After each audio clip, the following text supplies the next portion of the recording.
آپ شیئر کریں, لائک کریں اینڈ سبسکرائب کریں. Thank you.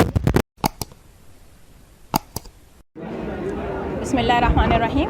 My name is Engineer Dr. Naila Hina, Pakistan, and we are both science journalists, and I want to introduce you with famous science journalist of Pakistan and editor of Global Science magazine, Mr. Ali Mehmed.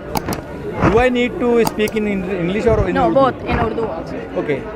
میرا نام علی محمد ہے اور مجھے 35 سال ہو گئے ہیں science journalism یعنی science صحافت میں آئے ہوئے, اور میرا سفر کا آغاز ہوا تھا ماہنامہ سائنس میگزین سے, جو کہ سید قاسم محمود کے زیر ادارت شائع ہوتا تھا.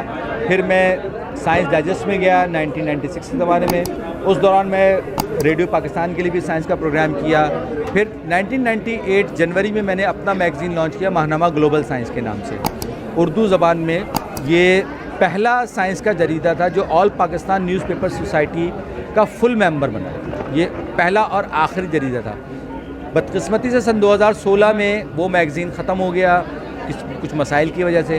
پھر میں نے ایکسپریس ڈیجیٹل کو جوائن کر لیا.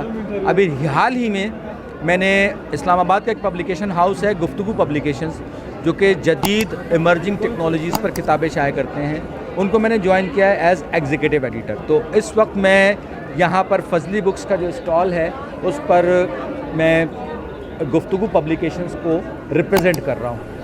اور جہاں تک تعلق ہے میرے اپنے تجربے کا, تو world conference of science journalist میں 2 مرتبہ پاکستان کی نمائندگی کر چکا ہوں. سن 2007 میں آسٹریلیا میلبورن میں ہوئی تھی, اس میں نے ایز اے پارٹیسپینٹ پاکستان کو ریپرزینٹ کیا تھا. سن 2011 میں دوحہ قطر میں world conference of science journalist ہوئی تھی. اس موقع پر میں پہلا پاکستانی سائنس جرنلسٹ تھا جو بطور اسپیکر اس ایونٹ میں شریک ہوا تھا.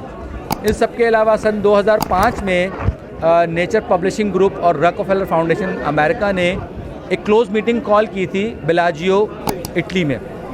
اس میں پورے عالم اسلام سے صرف 15 افراد کو دعوت دی گئی تھی شرکت کی.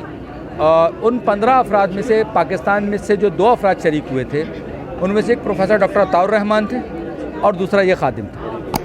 تو میں سمجھتا ہوں کہ سائنس کو آسان, عام فہم, دلچسپ اور قابل تفریح انداز میں بنا کر پیش کرنا یہ سائنسی صحافی کے فرائض میں شامل ہے.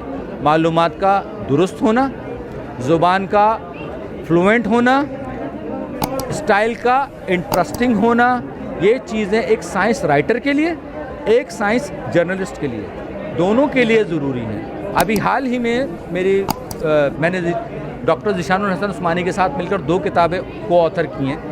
ان میں سے ایک کتاب ہے, ایک تھا الگورتھم, ایک دیومالائی قسم کی کہانی ہے, لیکن اس کہانی میں ڈیٹا اسٹرکچرز اور different algorithms, general type algorithms وہ بیان کیے گئے ہیں. اور دوسری ایک ڈیٹیکٹیو اسٹوری ہے ڈیجیٹل جاسوس کے نام سے.